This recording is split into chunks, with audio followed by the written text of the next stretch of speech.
السلام علیکم ورحمۃ اللہ وبرکاتہ۔ تعلیم القرآن کورس میں آپ سب کو خوش آمدید ہے۔ اہلاً و سہلاً، مرحبا۔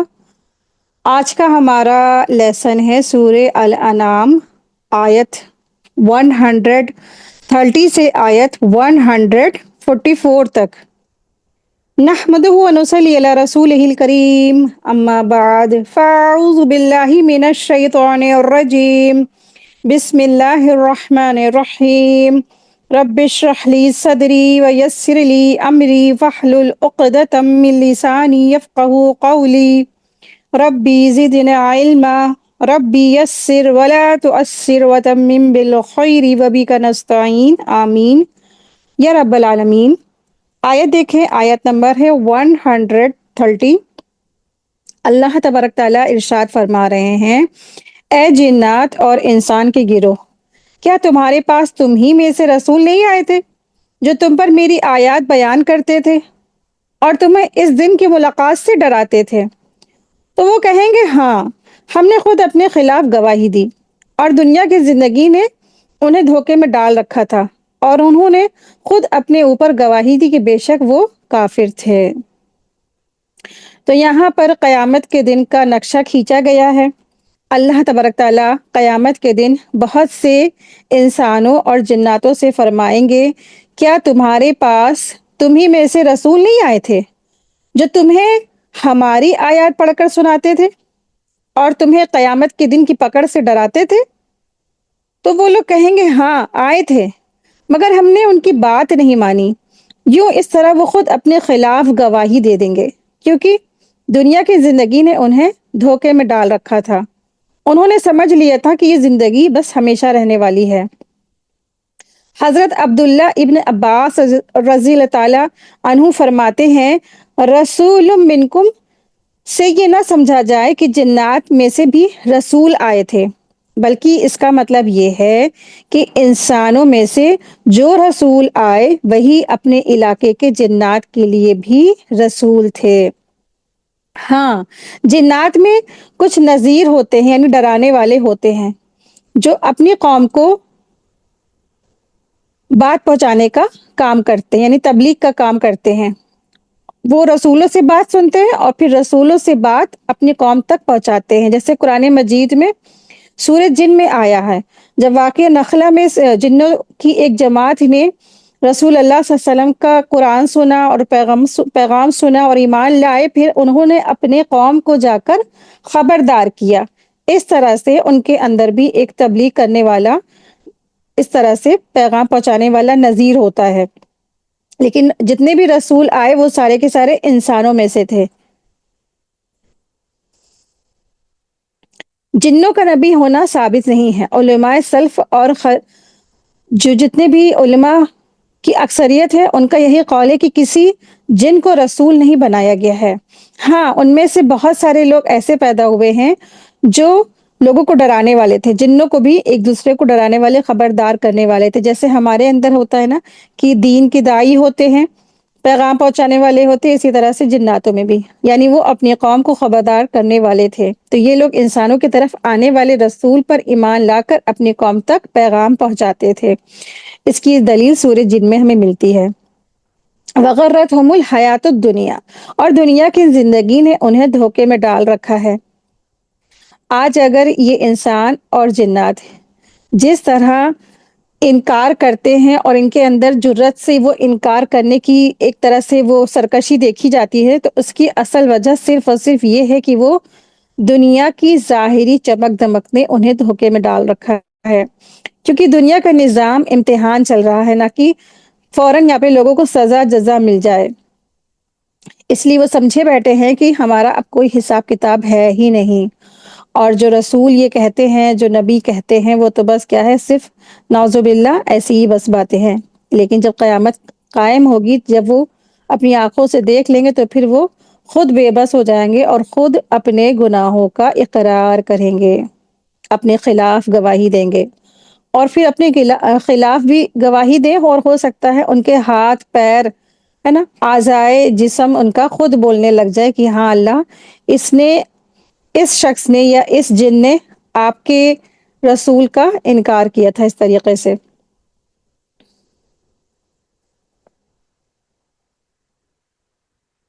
آیت دیکھیے، آیت نمبر ہے 131۔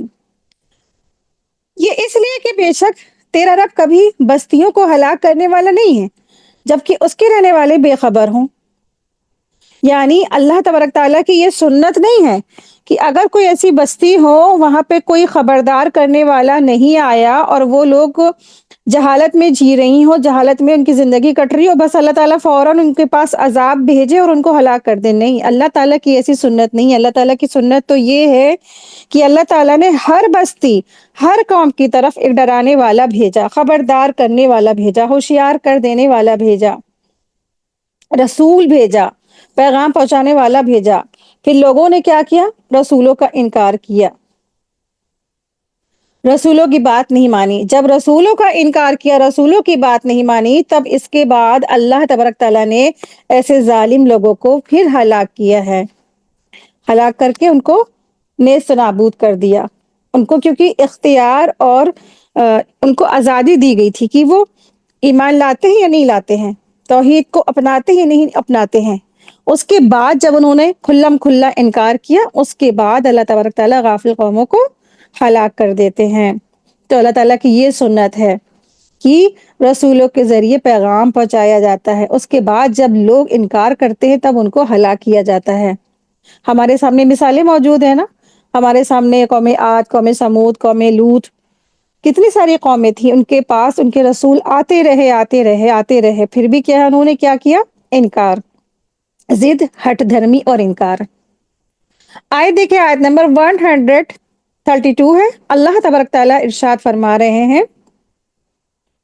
اور ہر ایک کے لیے مختلف درجے ہیں ان کے اعمال کی وجہ سے جو انہوں نے کیے ہیں، اور تیرا رب اس سے ہرگز بے خبر نہیں ہے جو وہ کر رہے ہیں۔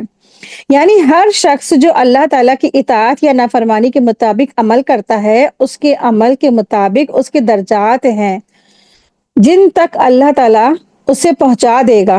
اور اگر اس نے نیک عمل کیے ہوں گے تو اسے اچھے مرتبے، اچھے درجے سے نوازا جائے گا، اور اگر اس نے برے عمل کیے ہوں گے تو اسے برے مقامات سے اس کو پہنچا دیا جائے گا۔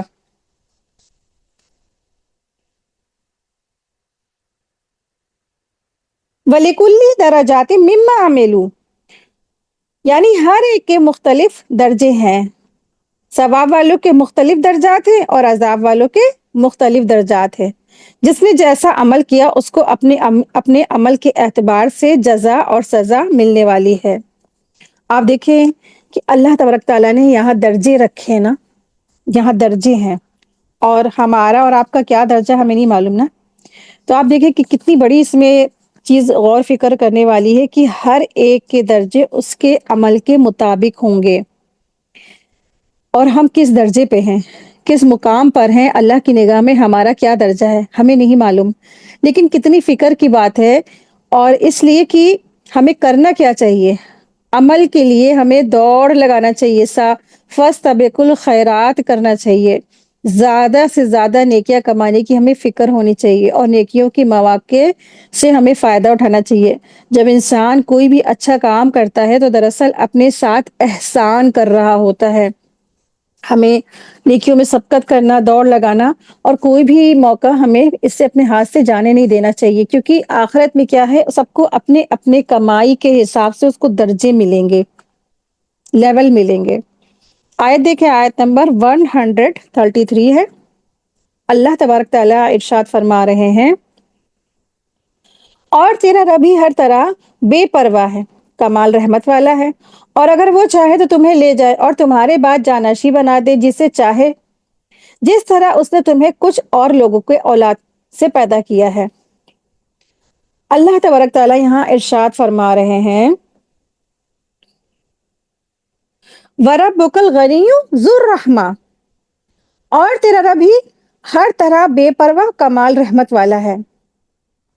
اللہ تبارک تعالیٰ اپنی مخلوق سے بے نیاز ہے، نہ مخلوق کی عبادت کا اللہ تعالیٰ محتاج ہے، اور نہ ہی مخلوق کا ایمان لانا اللہ تعالیٰ کو نفع پہنچاتا ہے۔ لیکن اگر اللہ تعالیٰ چاہے تو اپنے نافرمان بندوں کو ایک بار میں ہلاک کر کے ختم کر دے، اور ایک ایسی قوم کو لے آئے جو اللہ تبارک تعالیٰ کی بڑی فرما بردار ہو۔ اور ہمارے سامنے مثالیں جیسے پچھلی اقواموں کے ساتھ یہ سب چیزیں گزر چکی ہیں۔ رسول اللہ صلی اللہ علیہ وسلم نے ارشاد فرمایا، اللہ تبارک تعالیٰ فرماتے ہیں کہ اگر میں تمہارے اگلے اور پچھلے تمہارے آدمی اور جن سب ایسے ہو جائے جیسے تم میں بڑا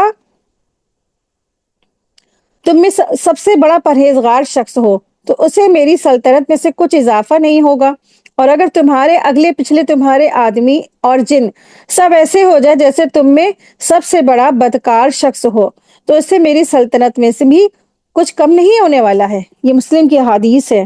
ایک اور حدیث میں آتا ہے، رسول اللہ صلی اللہ علیہ وسلم نے ارشاد فرمایا، اللہ تبارک تعالیٰ نے 100 رحمتیں پیدا کی ہیں اور اس میں ایک رحمت جنوں، انسانوں، جانوروں اور کیڑے مکوڑوں میں عطا فرمائی، کیڑے مکوڑوں میں نازل فرمائی۔ یعنی کہ ایک رحمت انسانوں، جناتوں، جانوروں، کیڑے مکوڑوں میں نازل فرمائی، اور اسی رحمت کے وجہ سے سارے کے سارے جو لوگ ہیں ایک دوسرے پر مہربانی کرتے ہیں، رحم کرتے ہیں، اور اسی طرح ایک رحمت کی وجہ سے وحشی جانور اپنے بچے سے محبت کرتا ہے، اور 99 رحمت اللہ تبارک تعالیٰ نے اپنے پاس رکھی ہوئی ہیں جن کے ساتھ وہ اپنے بندوں پر قیامت کے دن رحم کرے گا۔ یشاء یذہبکم ویستخلف من بعدکم ما یشاء کما انشاکم من ذریۃ قوم آخرین۔ یعنی اللہ تبارک تعالیٰ اس پر قادر ہے کہ وہ ایسے نافرمانوں کو ایک ہی بار میں ختم کر دے اور فرما بردار قوموں کو لے آئے جو صرف اور صرف اللہ تبارک تعالیٰ کی عبادت کرنے والی ہوں۔ لیکن اللہ تبارک تعالیٰ نے لوگوں پر رحم کر رکھا ہے، درگزر کرتے ہیں، اللہ تعالیٰ لوگوں کو معاف کرتے رہتے ہیں۔ تو ایک مہلت ہے، لوگوں کے لیے ایک ڈھیل ہے، لیکن اسی ڈھیل کو کافی سارے لوگ سمجھتے ہیں کہ ہم بس یہ جو دنیا کی زندگی بس یہی زندگی ہے، آخرت اور یہ حساب کتاب ایسا کچھ ہونے والا نہیں ہے۔ اس کی جو آیت ہے، اس کی جو ایک دلیل ہمیں ملتی ہے سورہ ابراہیم کی آیت نمبر 19 اور 20 میں اللہ تعالیٰ ارشاد فرماتے ہیں، کیا تو نے نہیں دیکھا کہ بے شک اللہ تعالیٰ نے آسمان اور زمین کو حق کے ساتھ پیدا کیا ہے، اور اگر وہ چاہے تو تمہیں لے جائے اور ایک نئی مخلوق کو لے آئے، اور یہ اللہ پر ہرگز مشکل نہیں ہے۔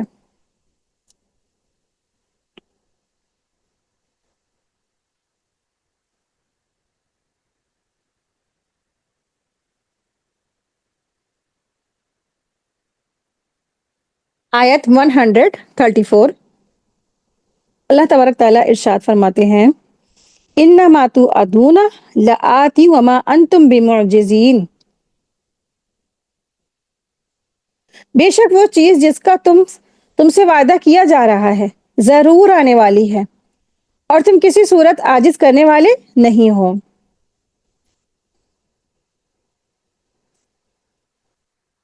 تو یہاں پر جو لفظ آیا ہے انما توعدون لآتی، اس سے مراد دراصل قیامت ہے، قیامت کا دن ہے جس کے بارے میں زیادہ تر مشرکوں نے انکار کیا تھا اس کا۔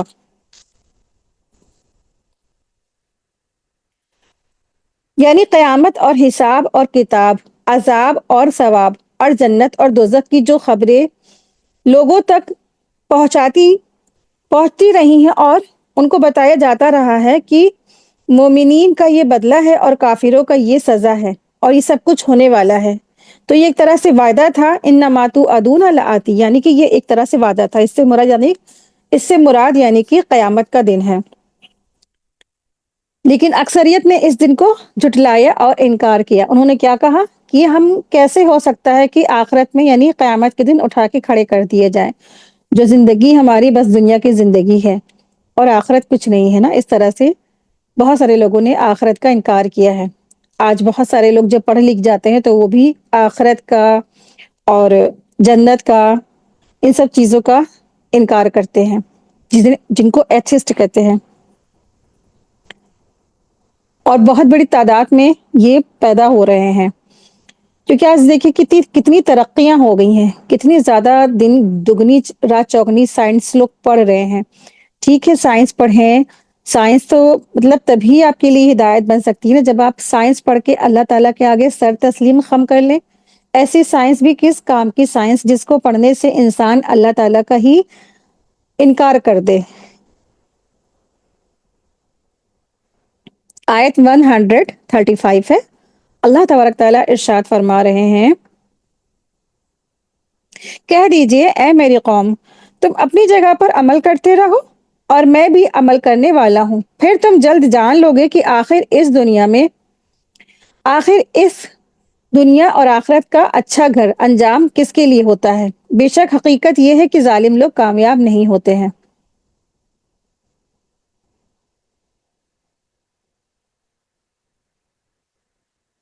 قل یا قومی ملو علی مکانتکم، تو کہہ دیجئے اے میری قوم، تم اپنی جگہ پر عمل کرتے رہو۔ تو اس کا مطلب یہ نہیں ہے کہ انہیں کھلی ہوئی اجازت دے دی جا رہی ہے کہ جو چاہو کرو، بلکہ یہ ایک طرح سے ڈانٹ اور تنبیہ ہے۔ جیسے کوئی کہتا ہے نا کہ ٹھیک ہے، اب ہم نے تو تم کو بتا دیا، لیکن اب تمہیں جو سمجھ میں آئے کرو یا نہ کرو، تمہاری مرضی، تم دیکھو پھر آگے کیا ہوتا ہے، پتہ چل جائے گا نا۔ اس طرح سے ایک ان کو ڈانٹ ہے اور تنبیہ ہے۔ پھر یہاں فرمایا گیا من تکون لہ عاقبۃ الدار، یعنی تمہیں جلدی معلوم ہو جائے گا کہ اچھا انجام کس کا ہوتا ہے۔ یہاں عاقبۃ الدار کا جو لفظ استعمال ہوا ہے، عام طور پر عاقبت کا مطلب انجام ہوتا ہے، چاہے اچھا ہو یا برا، لیکن کئی بار یہ خاص طور پر اچھے انجام اور یعنی خیر اور فلاح کے لیے استعمال ہوتا ہے، کیونکہ اصل میں قابل ذکر انجام وہی ہوتا ہے جس میں کامیابی اور سعادت ہو۔ یہی فلاح اور سعادت تو اس کائنات کی تخلیق کا اصل مقصد ہے، جبکہ ناکامی اور خسارہ اس مقصد سے ہٹ جانے کا نتیجہ ہے۔ یہاں بھی یہ لفظ اسی خیر اور فلاح والے انجام کے لیے آیا ہے۔ مشرکین مکہ سے کہا جا رہا ہے کہ بہت جلد تمہیں معلوم ہو جائے گا، بہت جلد تمہیں پتہ چل جائے گا کہ یہ خیر اور فلاح کس کے حصے میں آتی ہے۔ تم دنیا کی آرام و عیش میں ڈوب کر خود کو کامیاب سمجھ رہے ہو، لیکن تمہیں احساس نہیں کہ تم ہلاکت اور تباہی کی طرف بڑھ رہے ہو۔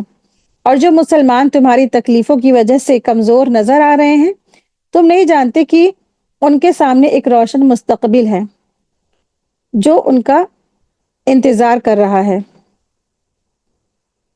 یہ روشن مستقبل اور خوبصورت انجام دو صورتوں میں ملے گا، دنیا میں بھی اور آخرت میں بھی۔ آخرت کی کامیابی تو بالکل صاف ہے کہ وہ اہل ایمان کے لیے ہے، لیکن اس لفظ میں دنیا کی کامیابی کی طرف بھی اشارہ ہے، اسی لیے الدار بنا کسی صفت کے لایا گیا ہے۔ اگر صرف آخرت مراد ہوتی تو الدار الآخرہ کہا جاتا، یہاں صرف الدار کہہ کر یہ اشارہ کیا گیا ہے کہ اس میں دنیا اور آخرت دونوں شامل ہیں۔ اس طرح یہ ایک پیشن گوئی بھی ہے، اور وہ بھی ایسے وقت میں جب اسلامی دعوت کے پھیلنے کے راستے بند ہوتے نظر آ رہے تھے اور دشمن خوش ہو رہے تھے کہ یہ نئی تحریک کچھ ہی دنوں کے بعد ختم ہو جائے گی، لیکن یہ بتا دیا گیا کہ مشرکین مکہ، تم اپنی آنکھوں سے دیکھ لو کہ اسلامی دعوت کا انجام کیا ہوتا ہے اور تمہاری ضد کا نتیجہ کیا ہوتا ہے۔ چنانچہ تاریخ بتاتی ہے کہ ہجرت کے صرف 7 سال بعد ہی یہ پیشن گوئی پوری ہو گئی۔ جو لوگ اسلام کا نام سننا بھی پسند نہیں کرتے تھے اور جنہوں نے نبی صلی اللہ علیہ وسلم کے قتل کی سازش کی تھی، ان کے بڑے بڑے سردار جنگ بدر میں مارے گئے، اور جو بچے تھے وہ فتح مکہ کے وقت نبی صلی اللہ علیہ وسلم کے سامنے ہاتھ باندھ کر معافی مانگ رہے تھے۔ اس طرح سب نے دیکھ لیا کہ کفر کے حصے میں ذلت اور ندامت آئی، اور مسلمانوں کو ایک روشن اور کامیاب مستقبل ملا۔ مکہ والوں کو جو مہلت ملی اور بعد میں وہ اسلام میں داخل ہوئے، یہ بھی اس لیے ہوا کہ ہجرت کے بعد بھی اسلام قبول کرنے کا سلسلہ بند نہیں ہوا۔ اگر وہ پوری طرح انکار کر دیتے تو اللہ کا عذاب ان پر نازل ہو جاتا، لیکن دھیرے دھیرے لوگ ایمان لاتے رہے، اسی وجہ سے اجتماعی عذاب سے بچ گئے۔ حدیبیہ کے موقع پر بھی حالات ایسے تھے کہ جنگ ہونے والی تھی، لیکن اللہ تبارک تعالیٰ نے اپنے فضل سے اسے روک دیا۔ وجہ یہ تھی کہ مکہ میں کافی تعداد میں نئے مسلمان تھے جن کو مسلمان پہچانتے نہیں تھے۔ اگر جنگ ہوتی تو ممکن تھا کہ وہی مسلمانوں کے ہاتھوں مارے جاتے۔ اللہ تبارک تعالیٰ نے ان کی جان بچائی تاکہ وہ آگے دین کی مدد کرے۔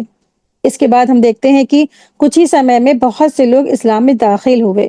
یہی ایمان لانے کا سلسلہ تھا جس نے مکہ والوں کو عذاب سے بچایا۔ اس طرح آخرت کی کامیابی کے ساتھ ساتھ دنیا کی بھی کامیابی کی پیشن گوئی اس سے پوری ہوئی۔ تو جو بھی ایمان لاتا ہے تو اللہ تبارک تعالیٰ اسے آخرت میں سرخرو تو کریں گے ہی کریں گے، دنیا میں بھی اللہ تبارک تعالیٰ اس کو بہت زیادہ کامیابی دیتے ہیں، لیکن بس کیا ہے ہماری نیت آخرت کے لیے ہو، دنیا کے لیے نہیں ہو۔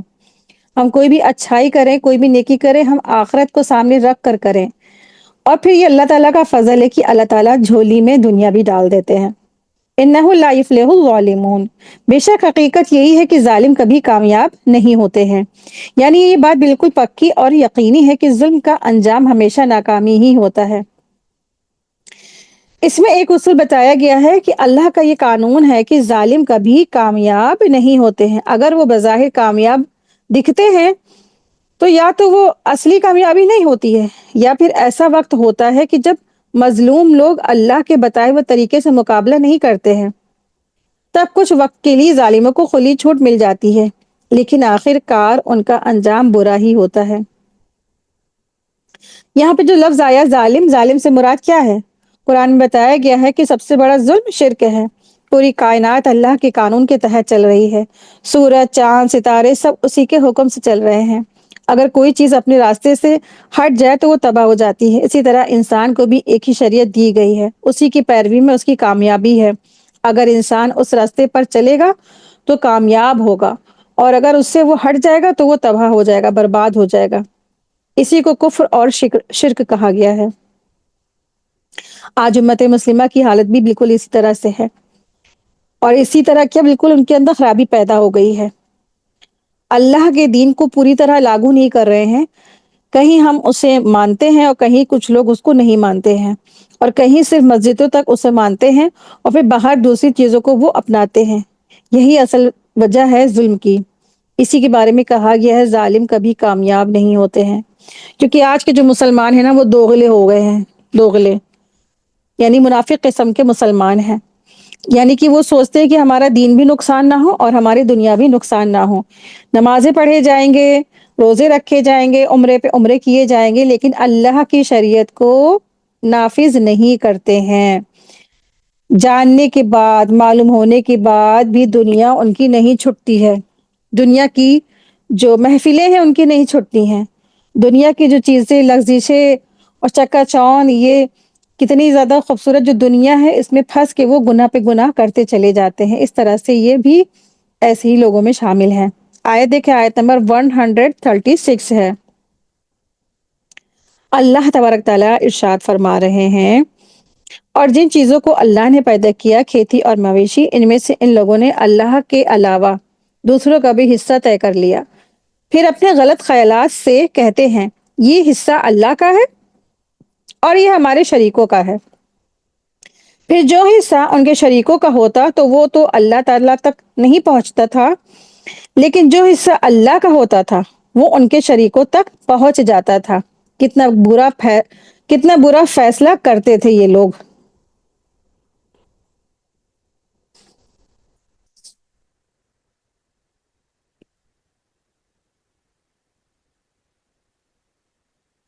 قیامت اور جزا سزا کے متعلق مشرکوں کے خیالات کی تردید کے بعد یہاں سے ان کی دوسری اعتقادی اور عملی حماقتوں اور جہالتوں کا بیان ہو رہا ہے جو مدت سے چلی آ رہی تھی۔ سیدنا عبداللہ بن عباس رضی اللہ عنہما ارشاد فرماتے ہیں کہ جب تم عربوں کی جہالت معلوم کرنا چاہو تو سورہ انعام کی آیت نمبر 130 سے لے کر آیت نمبر 140، قد خسر الذین قتلوا اولادہم سفہا بغیر علم وحرموا ما رزقہم اللہ افتراء علی اللہ قد ضلوا وما كانوا مہتدین۔ اس کو پڑھ لو، یہ بخاری کی حدیث ہے۔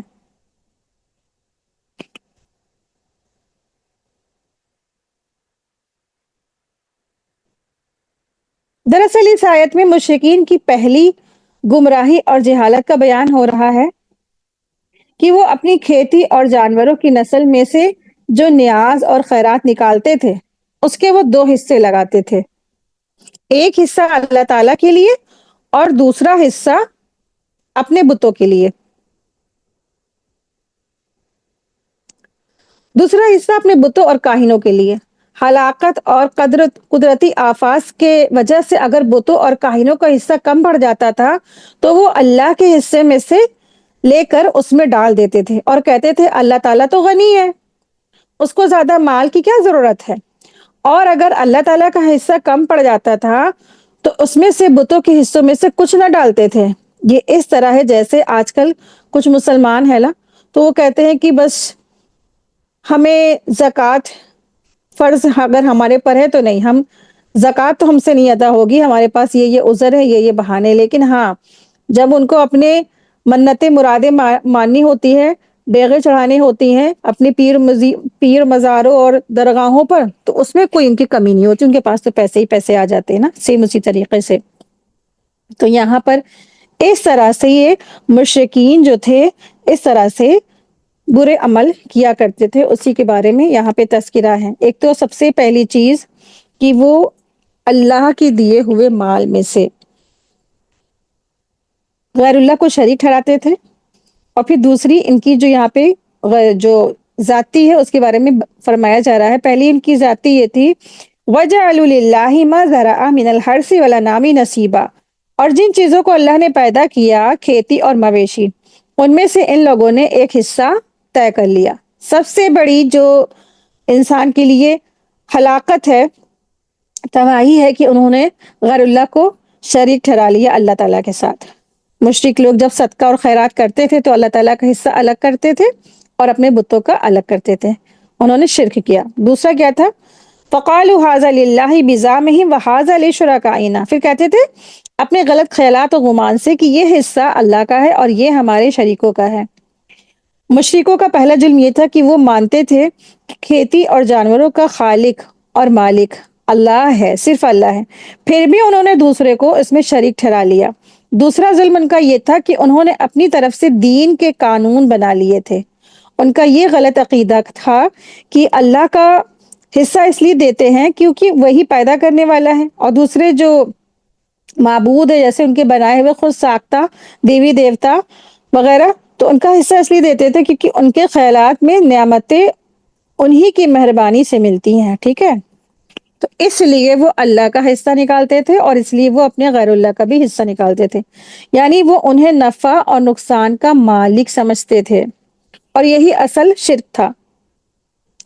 اور آج بھی بہت سارے لوگ اسی طرح کرتے ہیں۔ ایسی حالت میں اگر اللہ تعالیٰ کے نام پر کچھ دیا بھی جائے تو وہ قبول نہیں ہوتا ہے۔ حدیث میں آتا ہے کہ اللہ تبارک تعالیٰ ارشاد فرماتے ہیں میں اپنے ساتھ کسی کو شریک کرنے والے کے عمل سے بے نیاز ہوں، وہ عمل اور اس کا کرنے والا دونوں چھوڑ دیے جاتے ہیں، یعنی کہ ان سے کوئی مطلب نہیں، کوئی لینا دینا نہیں۔ پھر اللہ تبارک تعالیٰ ارشاد فرماتے ہیں فَمَا كَانَ لِشُرَكَائِهِمْ فَلَا يَصِلُ إِلَى اللَّهِ وَمَا كَانَ لِلَّهِ فَهُوَ يَصِلُ إِلَى شُرَكَائِهِمْ سَاءَ مَا يَحْكُمُونَ، پھر جو حصہ ان کے شریکوں کا ہوتا تو وہ اللہ تک نہیں پہنچتا تھا، لیکن جو حصہ اللہ کا ہوتا تھا وہ ان کے شریکوں تک پہنچ جاتا تھا۔ کتنا برا یہ فیصلہ کرتے تھے۔ تو یہاں پہ مشرکوں کا تیسرا بڑا جرم بتایا جا رہا ہے۔ مشرکوں کی تیسری بڑی غلطی یہ تھی اگر ان کے معبودوں کے حصے میں کمی ہو جاتی تھی تو وہ اللہ کے حصے سے پوری طرح اللہ تعالیٰ کے حصے سے پورا کر دیتے، یعنی کہ جو کمی ہوئی اللہ کے حصے سے حصہ لیا اور اپنے معبودوں والے حصے کو پورا کر دیا، پر کر دیا، لیکن اگر اللہ کے حصے میں کوئی کمی ہو جاتی تھی تو اسے معبودوں کے حصے سے وہ نہیں لیتے تھے، پورا نہیں کرتے تھے، یعنی انہوں نے تقسیم میں بھی اللہ کے ساتھ ناانصافی کی۔ اللہ کا حصہ وہ غریبوں یتیموں میں بانٹتے تھے، ٹھیک ہے نا۔ آپ دیکھیں کہ اب یہ حصے جا کہاں رہے ہیں، وجہ یہاں پہ بتائی جا رہی ہے کہ جو حصے نکالتے تھے اللہ کے لیے تو وہ جاتے کدھر تھے؟ اللہ کے نام والے جو حصے تھے وہ غریبوں یتیموں محتاجوں کو بانٹ دیتے تھے، اور معبودوں کا حصہ جو نکالتے تھے غیر اللہ کے نام پہ جو حصہ نکالتے تھے وہ حصہ مندروں کے پجاریوں اور ان کے جو دیکھ بھال کرنے والوں کو ملتا تھا۔ اصل میں یہ پورا نظام ان پجاریوں کا بنایا ہوا تھا جنہوں نے اپنے فائدے کے لیے لوگوں کو یہ سمجھایا کہ اللہ غنی ہے، اسے کمی کرنے سے کوئی فرق نہیں پڑتا ہے، لیکن دیوی دیوتاؤں کا حصہ کم نہیں ہونا چاہیے، تو ان کے اس طرح سے یہ اس طرح سے جرم کیا کرتے تھے۔ تو 3 بڑے جرم سامنے ان کے آتے ہیں۔ پہلا یہ تھا کہ مالی عبادت میں اللہ کے ساتھ دوسروں کو شریک کرنا، دوسرا یہ کہ اللہ کا الگ اور معبودوں کا الگ حصہ طے کرنا، تیسرا یہ تقسیم میں بھی اللہ کے ساتھ ناانصافی کرنا۔ اس ظلم میں جو ان کے پجاری بھی تھے وہ بھی شامل تھے اور عام لوگ بھی شامل تھے، یعنی کہ اپنے جو بڑے بڑے لوگ ہوتے تھے، جو بڑے بڑے لوگ، عہدے دار لوگ، پجاری لوگ، اور بہت زیادہ معاشرے میں عبادت گزار جو تھے ان کی نظروں میں، لیکن وہ کیا تھے؟ عبادت گزار نہیں تھے، وہ بہت بڑے شرک کے دائی تھے، شرک کرنے والے لوگ تھے۔ تو اس طرح سے وہ ان کا بات مانتے تھے، ان کی باتیں مانتے تھے۔ تو اسی طرح سے آج ہمارے معاشرے میں بہت سارے لوگ اس طرح سے آیت میں شامل ہیں۔ آج ہمیں لگتا ہے نا کہ یہ آیت ہمارے بارے میں نہیں ہے، یہ آیت بس انہی لوگوں کے بارے میں، مکہ کے کفار کے بارے میں بات ہو رہی ہے۔ بھائی مکہ کے کفار اس طرح سے کرتے تھے، آج تو ہم تو بھیا ایسا کچھ نہیں کرتے۔ لیکن آپ دیکھیں دراصل یہ آیت، یہ قرآن کے ایک ایک حروف قیامت تک کے لیے لوگوں کے لیے پیغام ہے کہ اپنی اصلاح کر لے، کہ کہیں تمہارے اندر تو یہ خرابی نہیں ہے، کہیں تم اس صورت میں تو نہیں اس طرح سے اس میں کرتے ہو۔ تو جیسے اس زمانے میں لوگ اس طرح سے جو اللہ کے نام پہ جو حصہ نکالتے تھے اس میں کمیاں کرتے تھے، غیر اللہ کے نام کو اور زیادہ دے دیتے تھے، ٹھیک اسی طرح سے آج لوگ صدقہ ہے، زکوٰۃ ہے، خیرات ہے، فی سبیل اللہ دینے میں بہت زیادہ وہ کوتاہیاں کرتے ہیں، اور کرتے بھی ہیں تو ریاکاریاں کرتے ہیں، دنیاوی مقصد ہوتا ہے، یعنی اللہ کے لیے نہیں بلکہ لوگوں کو دکھانے کے لیے کرتے ہیں، نام کمانے کے لیے کرتے ہیں۔ یہ وہی چیز ہے جیسے ایک شرک خفی ہوتا ہے، شرک خفی کی ایک صورت ہے۔ مشرک اپنے پجاریوں کی بات مانتے تھے، آج کے مسلمان بھی کئی بار دین کے مسئلوں میں لوگوں کی رائے کو یا سوسائٹی کے رواج کو لیتے ہیں، ہے نا؟ تو آج مسلمان کہتے ہیں کہ آج ہمارا کلچر بن چکا ہے، ارے ہم ایسا نہیں کریں گے تو پھر کیسے ہو سکتا ہے، کیسے پاسبل ہے کہ ہم، اور ایسا نہیں ہو سکتا، ہمارے گھر تو باپ دادا سے چلا آ رہا ہے، اور نہیں ہمارے خاندان والے کیا کہیں گے، لوگ کیا کہیں گے۔ تو اسی طرح سے جو معاشرے کے بڑے بڑے لوگ ہیں بس ان کی سوسائٹی کو فالو کرتے ہیں، اسی کلچر کو فالو کرتے ہیں، لیکن اپنے اللہ کی جو دین ہے اس کی شریعت کو وہ نافذ نہیں کرتے ہیں، اللہ اور اس کے رسول صلی اللہ علیہ وسلم کے حکم سے اوپر رکھ دیتے ہیں ان چیزوں کو جو وہ اپنے معاشرے کی جو چیزیں ہیں، اپنے بڑے لوگوں کی جو باتیں ہیں۔ اور پھر اسی طرح سے لوگ سود کو بالکل ہلکا سمجھتے ہیں، سود سے نہیں بچتے ہیں، اور پھر اسی طرح سے پردہ، سب سے بڑی چیز جو سب سے بڑی کمی دکھتی ہے وہ ہمیں لگتا ہے پردہ ہے۔ خواتین سب سے زیادہ خسارے میں ہیں آج پردے کی وجہ سے۔ پردہ تو ماشاءاللہ بہت کرتی ہیں، یہ نہیں کہہ رہے کہ پردہ نہیں کرتی، پردہ عبایا بھی کرتی ہیں، حجاب بھی کرتی ہیں، سب کرتی ہیں، تقویٰ نہیں ہے، تقویٰ نہیں ہے۔ کیا تقویٰ نہیں ہے؟ کہ انسان محفلوں میں گیا، پردہ اتار دیا، گھر میں کوئی آیا پردہ نہیں ہے، کوئی گیا کہیں ریسٹورینٹ وغیرہ میں تو پردہ نہیں ہے، پردے اتار اتار کے بیگوں میں لوگ رکھ لیتے ہیں، یا بالکل پردے کے نام پہ بھی پردہ نہیں ہے، وہ اسٹائلش پردہ ہو گیا، اسٹائل نے جگہ لے لی ہے، ماڈرن نے جگہ لے لی ہے، پردہ پردہ نہیں رہ گیا۔ پردہ تو لوگوں کو دکیانوسی، الٹریٹ لگتا ہے لوگوں کو نا۔ تو پردے کا تو وجہ سے آج خواتین بہت خسارے میں ہیں کہ اس طرح سے لوگوں نے اللہ کے دین کو چھوڑ کر غیر اللہ کی چیزوں کو اپنا لیا، غیر اللہ کو ترجیح دے دی۔ مشرک اپنے معبودوں کو نفع نقصان کا مالک سمجھتے تھے نا، آج بہت سارے لوگ ایسے ہیں جو بزرگوں کو، غیر اللہ کو، اور کسی پیر ولی اولیاء کو ضرورت سے زیادہ ان پہ بھروسہ کرتے ہیں، اور یہ بھی سمجھتے ہیں کہ اگر ہم ان کی بات نہیں مانیں گے اور ہم یہ نظر نیاز پوری نہیں کریں گے تو اس طرح سے ہمارا نقصان ہو جائے گا، ہمارے کھیت اجڑ جائیں گے، ہمارے بزنس اجڑ جائیں گے، ہمارے گھر میں بربادی آ جائے گی، ہماری جان مال پہ آفت آ جائے گی۔ اسی طرح سے یہ اتنا زیادہ یہ غیر اللہ سے ڈرتے ہیں، لیکن جن سے ڈرنا چاہیے یعنی ہمارا رب جس نے ہم کو پیدا کیا ہے، ہمارا خالق، ہمارا مالک، ہمارا مدبر، ان سے وہ نہیں ڈرتے ہیں، ان سے تو بے دھڑک جیتے ہیں کہ اللہ غفور الرحیم، اللہ معاف کر دیں گے۔ اور مشرک لوگ اللہ تعالیٰ کے حصے میں ناانصافی کرتے تھے، بہت سارے لوگ آج ایسے ہی کرتے ہیں کہ اپنے مال میں، اپنی محنت میں، اپنی صحت میں، اور اپنی جتنی بھی چیزیں ہیں، اپنی نعمتوں میں، اپنی ان تمام چیزوں میں دنیا کو بہت زیادہ ترجیح دیتے ہیں، دنیا کو پیورٹی دیتے ہیں تمام چیزوں میں، لیکن جب دین کی بات آتی ہے تو دین میں خرچ کر دے تو کہتے نہیں ہمارے پاس تو وقت نہیں ہے، یا ہم بیمار ہیں، یا ہمارے پاس تو مال نہیں ہے، اور ہمیں یہاں جانا ہے اور ہمیں وہاں جانا ہے، اور ہمارے سارے کام پینڈنگ ہے۔ اس طرح سے لوگ عبادت سے بھی اور اللہ تعالیٰ کے دین سے بھی پیچھے ہٹ جاتے ہیں۔ آیت 137 ہے۔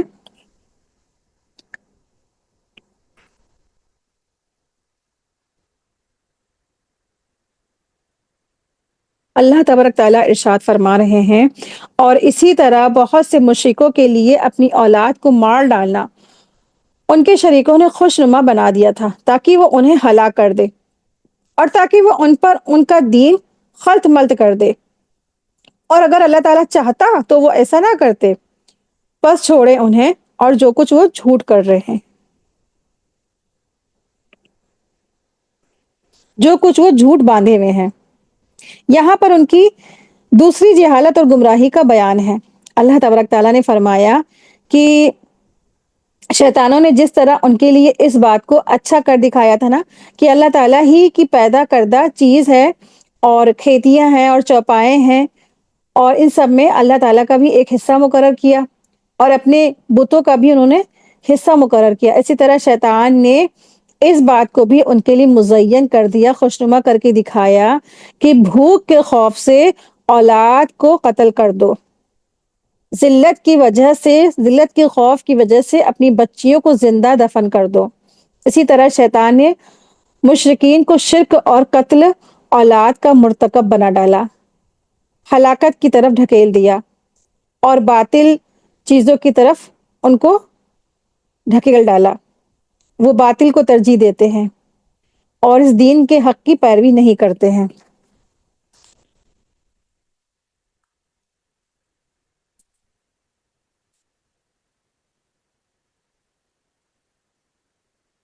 اس دنیا میں دراصل نبی صلی اللہ علیہ وسلم کی تشریف لانے سے پہلے پوری دنیا جہالت، ضلالت، کفر اور شرک سے بھری ہوئی تھی۔ عرب کے لوگ مشرک اور جاہل بھی تھے، ان میں جہالت اور جاہلیت دونوں پوری طرح طرح سے شرک رسمیں ان کے اندر موجود تھی۔ پہلی تو یہ تھی کہ بہت سے مشرکین ان کو شیاطین نے اس پر آمادہ کر دیا تھا کہ اپنی اولاد کو قتل کر دیں، اور اس سے اس عمل کو ان کی نظر میں سجا کر، خوبصورت بنا کر، بہتر کر کے پیش کیا تھا۔ اہل عرب بیٹیوں کو زندہ دفن کر دیتے تھے، اور اس کی تنگی کے ڈر سے بھی اولاد کو قتل کر دیتے تھے۔ شیاطین نے ان کی نظروں میں اولاد کو قتل کرنے کو ایسا کر دیا کہ اس عمل سے ان کو ذرا سی بھی جھجک محسوس نہیں ہوتی تھی، اس میں وہ ذرا سی بھی برائی یا گناہ نہیں سمجھتے تھے، ان کے دلوں میں ذرا سے بھی یہ خیالات نہیں آتا تھا کہ وہ غلط کر رہے ہیں۔ شیاطین نے ان کو اس کام پر لگایا تاکہ وہ ان کو برباد کرے۔ اس میں سب سے بڑی بربادی یہ تھی کہ آخرت کے عذاب کے وہ حقدار ہوئے، اور ایک طرح سے دنیا کی بربادی بھی ان کے حصے میں آئی، کیونکہ جب اولاد زندہ نہیں چھوڑی جائے گی تو آئندہ نسلیں کیسے چلیں گی؟ تو اس طرح سے شیطان نے ان کو اس گناہ میں ان کو ملوث کر ڈالا۔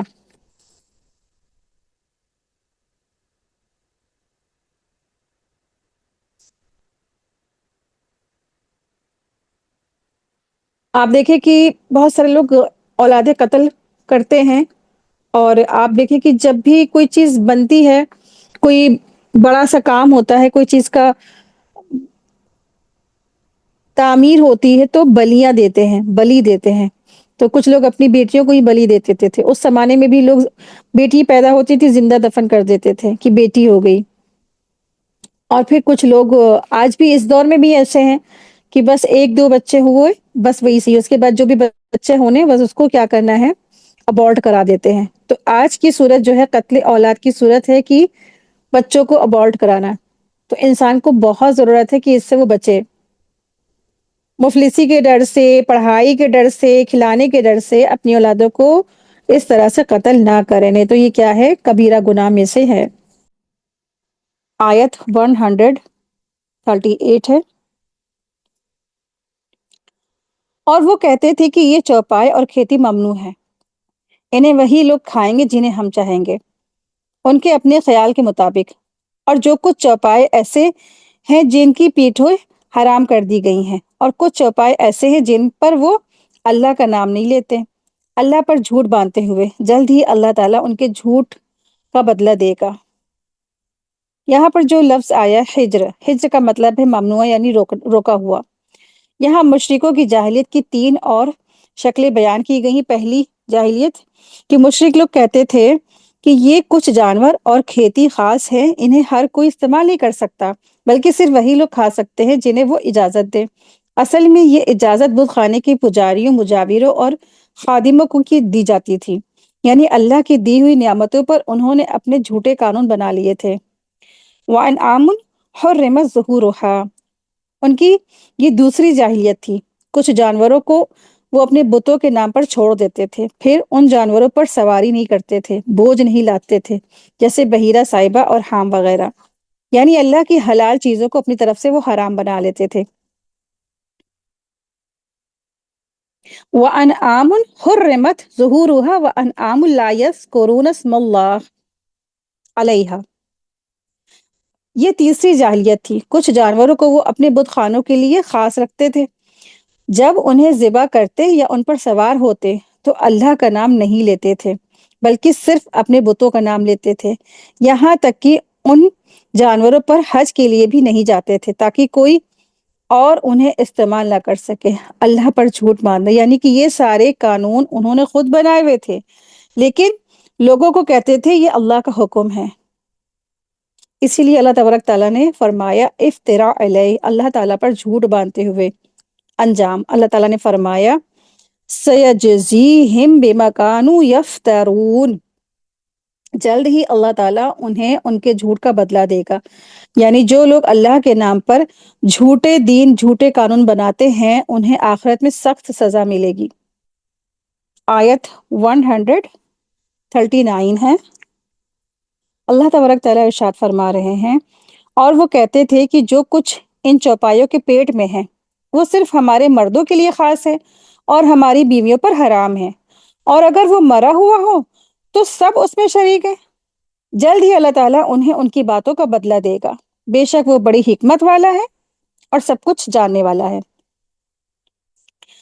وَقَالُوا مَا فِي بُطُونِ هَٰذِهِ الْأَنْعَامِ خَالِصَةٌ لِّذُكُورِنَا وَمُحَرَّمٌ عَلَىٰ أَزْوَاجِنَا، اور وہ کہتے تھے کہ جو کچھ ان چوپایوں کے پیٹ میں ہے وہ صرف ہمارے مردوں کے لیے خاص ہے اور ہماری بیویوں پر حرام ہے۔ یہ مشرکوں کی ایک اور جاہلیت کا تذکرہ ہے۔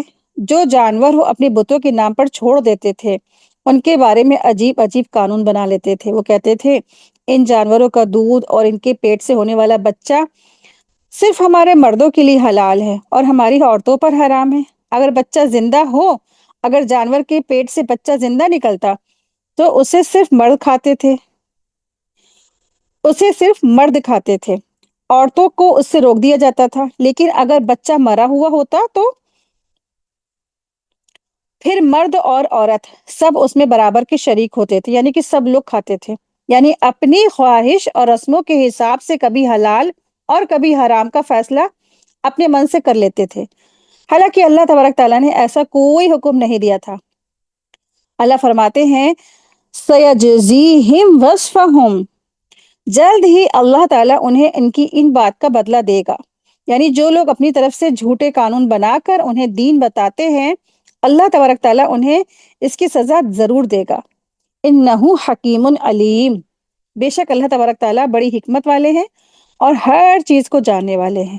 اسے اچھی طرح معلوم ہے کہ کون سچ پر ہے اور کون جھوٹ پر مبتلا ہے، یعنی جھوٹ باندھ رہا ہے اللہ تعالیٰ پر۔ آیت 140 ہے۔ یقیناً گھاٹے میں پڑ گئے وہ لوگ جنہوں نے اپنی اولاد کو بے وقوفی اور بنا علم کے قتل کیا، اور اللہ تعالیٰ نے جو انہیں رزق دیا تھا اسے اللہ پر جھوٹ باندھتے ہوئے حرام ٹھہرا لیا۔ بے شک وہ لوگ گمراہ ہو گئے اور ہدایت پانے والے نہ تھے۔ قد خسر الذین قتلوا اولادہم،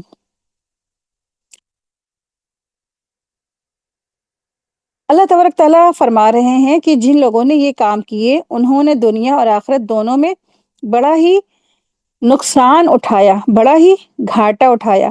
دنیا میں انہوں نے اپنی بے وقوفی اور جاہلیت کی وجہ سے اپنی ہی اولاد کو قتل کر دیا، اس لیے اولاد کی نعمت سے محروم ہو گئے، اور اللہ نے جو مال اور رزق انہیں دیا تھا اس میں سے کچھ چیزوں کو اپنی طرف سے حرام ٹھہرا کر خود کو ہی تنگی اور مشکل میں ڈال لیا، اور آخرت میں اللہ تبارک تعالیٰ پر جھوٹ اور بہتان باندھنے کی وجہ سے بہت برے انجام کا سامنا کریں گے۔ اس طرح سے انہوں نے زبردست اپنے آپ کو خسارے میں ڈال رکھا۔ آیت 141 ہے، اور وہی ہے جس نے ایسے باغ پیدا کیے جو ٹٹیوں پر چڑھائے جاتے ہیں اور جو نہیں چڑھائے جاتے ہیں، اور کھجور کے درخت اور کھیتی جن کے پھل الگ الگ ہیں، اور زیتون اور انار جو ایک دوسرے سے ملتے جلتے بھی ہیں اور الگ الگ بھی، اور اس کے پھل میں سے کھاؤ جب وہ پھل لائے، اور اس کی کٹائی کے دن اس کا حق ادا کرو، اور حد سے آگے نہ بڑھو، بے شک اللہ تبارک تعالیٰ حد سے بڑھنے والوں سے محبت نہیں کرتا ہے۔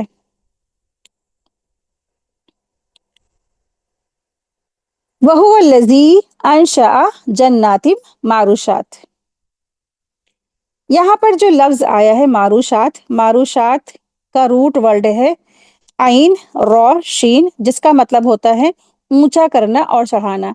اس سے مراد وہ بیلیں ہیں جنہیں ٹٹیاں یا چھپروں پہ یا لکڑیوں پر چڑھایا جاتا ہے، جیسے انگور اور ترئی، لوکی، کریلے کی بیلیں وغیرہ۔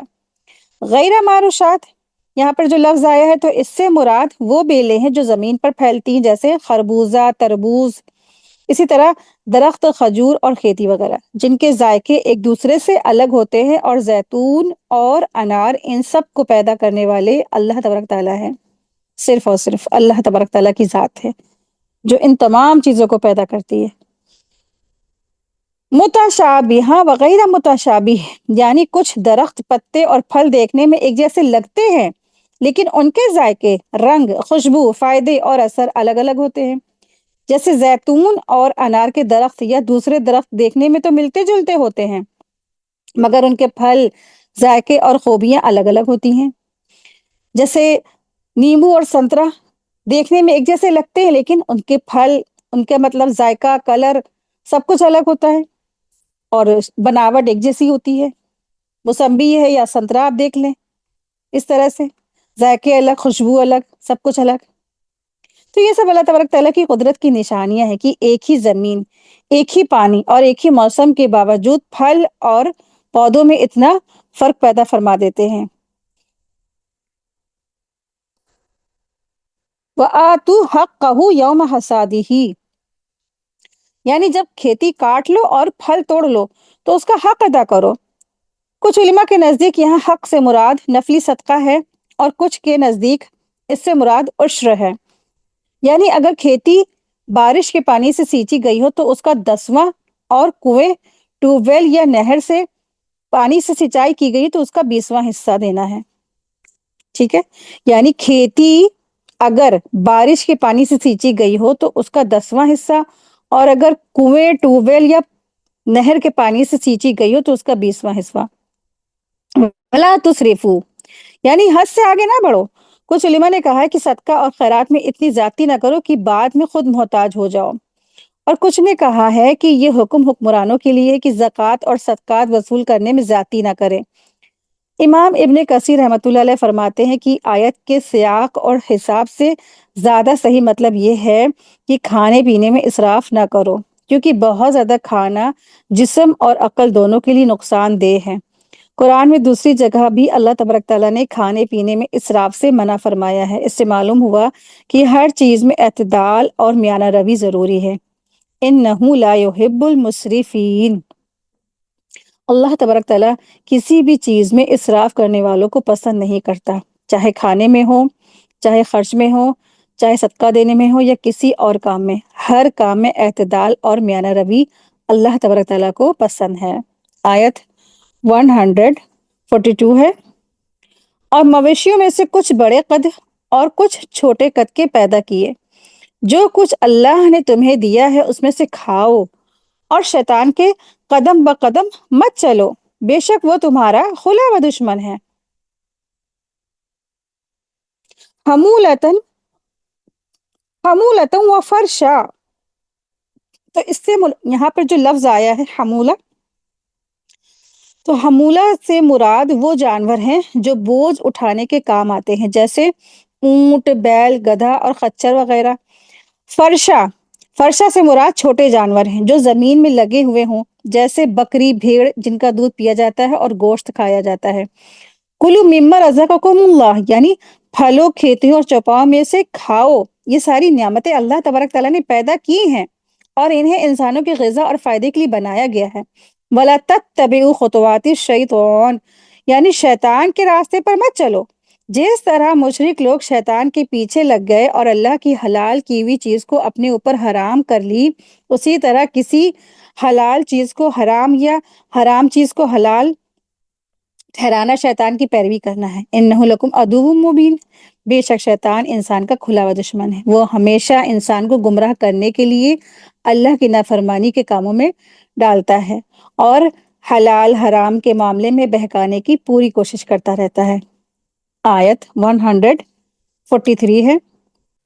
8 قسمیں ہیں، بھیڑ میں سے 2، بکری میں سے 2۔ آپ کہہ دیجئے کیا اللہ تعالیٰ نے دونوں نر حرام کیے ہیں یا دونوں مادہ، یا وہ بچہ جسے دونوں ماداؤں کے رحم نے گھیرا ہوا ہے؟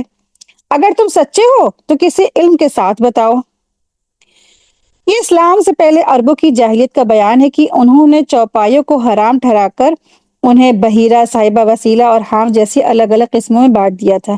اسی طرح جانوروں، کھیتیوں اور پھلوں کو بھی انہوں نے کئی حصوں میں تقسیم کر رکھا تھا۔ اسی لیے اللہ تبارک تعالیٰ نے یہاں بیان فرمایا کہ اسی نے ایسے باغ پیدا کیے جو ٹٹیوں پر، چھپروں پر چڑھائے جاتے ہیں، اور ایسے بھی جو ان پر نہیں چڑھائے جاتے ہیں، اور اسی نے چوپائے پیدا کیے جن میں کچھ بڑے بڑے اور کچھ بوجھ اٹھانے والے ہیں اور کچھ چھوٹے زمین سے لگے ہوئے رہتے ہیں۔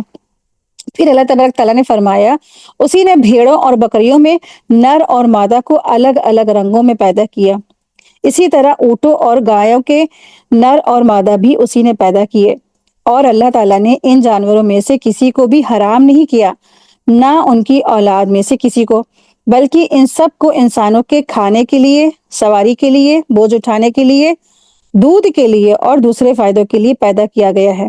لیکن مشرکوں نے اپنی طرف سے کچھ قسموں کو اپنے اوپر حرام کر لیا تھا۔ ثمانیہ ازواج، 8 جوڑے پیدا کیے۔ اللہ تبارک تعالیٰ نے یہاں ان 8 جانوروں کا ذکر فرمایا جو انسان کے لیے بہت کام کے ہیں۔ یہاں ازواج جو لفظ آیا ہے، ازواج زوج کی جمع ہے۔ عربی میں جوڑے کو دونوں افراد میں سے ہر ایک کو زوج کہا جاتا ہے، ٹھیک ہے؟ تو یہاں ازواج زوج کی جمع ہے، عربی میں جوڑے کے دونوں افراد میں سے ہر ایک کو زوج کہا جاتا ہے، چاہے نر ہو یا مادہ۔ اسی لیے زوجین کا مطلب ایک نر اور ایک مادہ کا جوڑا ہے، نہ کہ 2 الگ الگ جوڑے۔ اللہ تعالیٰ نے یہاں چوپایوں کی 8 قسمیں بیان فرمائی ہیں: بھیڑ نر اور مادہ، بکری نر اور مادہ، اونٹ نر اور مادہ، گائے نر اور مادہ۔ اس طرح سے یہ 8 ہو گئے۔ تو ان 8 جوڑوں میں بکری، اونٹ، بھیڑ اور گائے کے نر اور مادہ شامل ہیں۔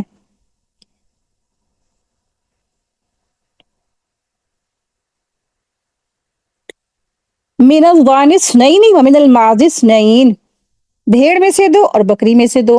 اللہ تبارک تعالیٰ نے بھیڑ کے نر اور مادہ اور بکری کے نر اور مادہ اللہ تعالیٰ ہی نے پیدا فرمائے ہیں، اور مشرک لوگ ان جانوروں میں سے کچھ کو اپنی مرضی سے حرام کر لیتے تھے، جبکہ اللہ تبارک تعالیٰ نے انہیں حلال پیدا کیا۔ قل آذکرین حرم ام الانثیین، آپ ان سے پوچھئے کہ کیا اللہ تعالیٰ نے ان دونوں کے نر کو حرام کیا یا دونوں کی مادہ کو؟ تو یہاں ان مشرکوں سے سوال کیا گیا ہے جب مشرکین نے اونٹ، گائے، بھیڑ اور بکری میں سے کچھ خاص جانوروں کو اپنی طرف سے حرام کر لیا تھا اور کچھ پیٹ کے بچوں کو عورتوں پر حرام بتاتے تھے، تو اللہ تعالیٰ نے ان سے دلیل مانگی ہے۔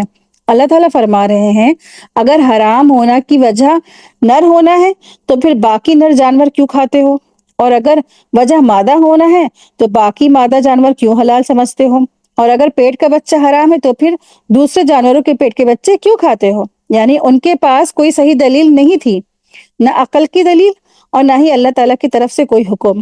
اگر وہ سچے ہوتے تو اللہ تعالیٰ کی کتاب یا کسی نبی کی تعلیم پیش کرتے۔ پھر اللہ تبارک تعالیٰ نے فرمایا اس سے بڑا ظالم کون ہوگا جو اللہ پر جھوٹ باندھے۔ اور اپنی طرف سے حلال حرام ٹھہرائے۔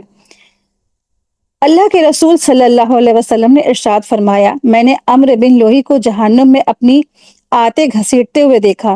سب سے پہلے اسی نے بتوں کے نام پر جانور چھوڑنے کی رسم نکالی تھی، یعنی بحیرہ، سائبہ، وسیلہ، حام جیسے جانوروں کو لوگوں نے اپنی طرف سے حرام کر رکھا تھا، حالانکہ اللہ تعالیٰ نے انہیں حلال بنایا تھا۔ بخاری کی حدیث ہے۔ یعنی لوگوں میں جانوروں کو اپنی طرف سے حرام ٹھہرانے اور جھوٹے رسم و رواج چلانے کی شروعات اسی نے کی تھی، یعنی عمرو بن لوئی نے، اسی لیے وہ سخت عذاب میں گرفتار ہوا۔ ایک اور حدیث میں آتا ہے، اللہ کے رسول صلی اللہ علیہ وسلم نے ارشاد فرمایا، اللہ تعالیٰ فرماتا ہے، میں نے اپنے بندوں کو سیدھے اور صحیح دین پر پیدا کیا تھا، لیکن شیطان نے انہیں بہکا دیا، پھر انہوں نے ان چیزوں کو ان پر حرام کر دیا جنہیں میں نے حلال کیا تھا، اور انہیں حکم دیا کہ وہ میرے ساتھ ایسی چیزوں کو شریک ٹھہرائیں جن کے بارے میں میں نے کوئی دلیل نازل نہیں کی۔ اس سے معلوم ہوا کہ اصل دین سیدھا اور آسان ہے۔ حلال اور حرام کا حق صرف اللہ تبارک تعالیٰ کو ہے۔ اپنی طرف سے دین میں نئی باتیں ڈالنا اور حلال چیزوں کو حرام کرنا شیطان کا راستہ ہے۔ شرک اور بدعت کی جڑ شیطان کی پیروی ہے۔ اما اشتملت علیہ ارحام الانثیین، یا اس بچے کو جو ان دونوں ماداؤں کے پیٹ میں ہو۔ مشرک کہتے تھے کہ اگر مادہ کے پیٹ میں فلاں طرح کا بچہ نکلے گا تو وہ حرام ہے۔ اللہ تعالیٰ پوچھ رہے ہیں کہ کیا ماں کے پیٹ میں ہونے کی وجہ سے وہ حرام ہو گیا؟ اگر ایسا ہے تو ہر بچہ حرام ہوتا نا، تو ان کے دعووں میں تو کوئی تک ہی نہیں تھا۔ نبئونی بعلم ان کنتم صادقین، تو مجھے علم دو، ساتھ اس کے بتاؤ کہ اگر تم سچے ہو، کہ تم مجھے کسی علم کے ساتھ بتاؤ اگر تم سچے ہو۔ اللہ تبارک تعالیٰ فرما رہے ہیں کہ اگر تمہارے پاس کوئی آسمانی کتاب یا کوئی ٹھوس ثبوت ہے جس سے یہ ثابت ہو کہ اللہ تعالیٰ نے ان جانوروں کو حرام کیا ہے تو وہ پیش تو کرو۔ محض اپنی طرف سے باتیں بنانا اور اسے اللہ تعالیٰ کا قانون کہنا بہت بڑا جھوٹ ہے۔ دین کے معاملے میں بنا علم اور ثبوت کے کوئی بات کہنا غلط ہے، گناہ ہے۔ بھیڑ اور بکری جیسی چیزیں اللہ تبارک تعالیٰ نے انسان کے فائدے کے لیے بنائی ہیں۔ یہ آیت بتاتی ہے کہ معاشرے میں پھیلی ہوئی ایسی رسمیں جن کا دین سے کوئی لینا دینا نہیں ہے، انہیں ماننا گمراہی ہے۔ ہمیں غور کرنا چاہیے کہ کہیں ہم بھی اپنی مرضی سے کسی چیز کو حلال یا حرام تو نہیں کہہ رہے ہیں۔ آیت دیکھیں، آیت نمبر 144 ہے۔ اللہ سبحانہ تعالیٰ ارشاد فرما رہے ہیں، اور اونٹ میں سے دو اور گائے میں سے دو۔ آپ کہہ دیجئے، کیا اللہ تعالیٰ نے دونوں نر حرام کیے ہیں یا دونوں مادہ، یا وہ بچے جو دونوں ماداؤں کے پیٹ میں ہیں؟ یا تم اس وقت موجود تھے جب اللہ تعالیٰ نے تمہیں اس کا حکم دیا تھا؟ پھر اس سے بڑا ظالم کون ہوگا جو اللہ پر جھوٹ باندھے تاکہ لوگوں کو بنا علم کے گمراہ کرے؟ بے شک اللہ ظالم لوگوں کو ہدایت نہیں دیتا ہے۔ وَمِنَ الْإِبِلِ اثْنَيْنِ وَمِنَ الْبَقَرِ اثْنَيْنِ، اور اونٹوں میں سے دو اور گایوں میں سے دو۔ اللہ تبارک تعالیٰ نے انسان کی ضرورت کے لیے 8 جوڑے بنائے۔ اس حصے میں اونٹ اور گائے کے نر اور مادہ کا ذکر ہے۔ یہ اللہ تعالیٰ کا احسان ہے کہ اس نے جانور ہمارے لیے حلال کیے ہیں تاکہ ہم ان کا گوشت کھائیں، دودھ وغیرہ استعمال کریں اور ان سے کام لے سکیں۔ قُلْ أَذَكَرَيْنِ حَرَّمَ أَمِ الْأُنثَيَيْنِ، آپ پوچھئے کہ کیا اللہ نے دونوں نر حرام کیے ہیں یا دونوں مادہ کو؟ یہاں مشرکوں سے ایک اور عقلی سوال کیا گیا ہے۔ وہ لوگ کبھی نر جانور کو حرام کہتے تھے اور کبھی مادہ کو۔ اللہ تعالیٰ پوچھتے ہیں کہ اگر حرام ہونے کی وجہ نر ہونا ہے تو پھر سارے نر حرام ہونے چاہیے، اگر وجہ مادہ ہونا ہے تو ساری مادہ حرام ہونی چاہیے، پھر تم اپنی مرضی سے فرق کیسے کر رہے ہو؟ اما اشتملت علیہ ارحام الانثیین، یا اس بچے کو جو ان دونوں ماداؤں کے پیٹ میں پل رہا ہو۔ مشرکوں کا ایک اور وہم تھا کہ پیٹ میں پل رہے بچے کے بارے میں عجیب قانون بناتے تھے۔ اللہ تعالیٰ پوچھ رہے ہیں کہ اگر پیٹ کا بچہ حرام ہے تو وہ چاہے نر ہو یا مادہ، دونوں ہی حرام ہونے چاہیے۔ ان کا یہ اختلاف ثابت کرتا ہے کہ ان کے پاس کوئی دلیل نہیں تھی۔ ام کنتم شہداء اذ وصاکم اذ وصاکم اللہ بہذا، کیا تم اس وقت موجود تھے جب اللہ تبارک تعالیٰ نے تمہیں اس کا حکم دیا تھا؟ اللہ تعالیٰ پوچھ رہے ہیں کیا تم اس وقت گواہ تھے جب اللہ تعالیٰ نے یہ قانون بنائے تھے؟ ظاہر ہے کہ ان کے پاس نہ تو کوئی وحی تھی، نہ کوئی آسمانی کتاب تھی، نہ ہی کوئی پیغمبر آئے تھے، وہ تو صرف اپنے باپ داداؤں کی جھوٹی رسموں پر چل رہے تھے، اللہ تعالیٰ کے نام پر جھوٹ بول رہے تھے۔ تو اس طرح سے انہوں نے اپنے من سے، اپنے عقلی دماغ لڑا کے ریتی رواج بنا رکھے تھے، حالانکہ اللہ نے کوئی ایسا بھی قانون نہیں نازل فرمایا تھا۔ ان اللہ لا یہدی القوم الظالمین، بے شک اللہ تبارک تعالیٰ ظالم قوم کو ہدایت نہیں دیتا ہے۔ حلال اور حرام کرنے کا حق صرف اللہ تبارک تعالیٰ کو ہے، انسان اپنی مرضی سے کسی پاک چیز کو حرام نہیں کر سکتا ہے۔ تو یہ آیت ان تمام رسموں کو رد کرتی ہے جو بنا کسی علم کے دین میں لوگ شامل کر لیتے ہیں۔ تو الحمدللہ آج کا ہمارا لیسن مکمل ہوا۔ وآخر دعوانا ان الحمد للہ رب العالمین۔ سبحانک اللہم و بحمدک اشہد ان لا الہ الا انت استغفرک و اتوب الیک۔ السلام علیکم ورحمۃ اللہ وبرکاتہ۔ جزاکم اللہ خیرا کثیرا، بارک اللہ فیکم۔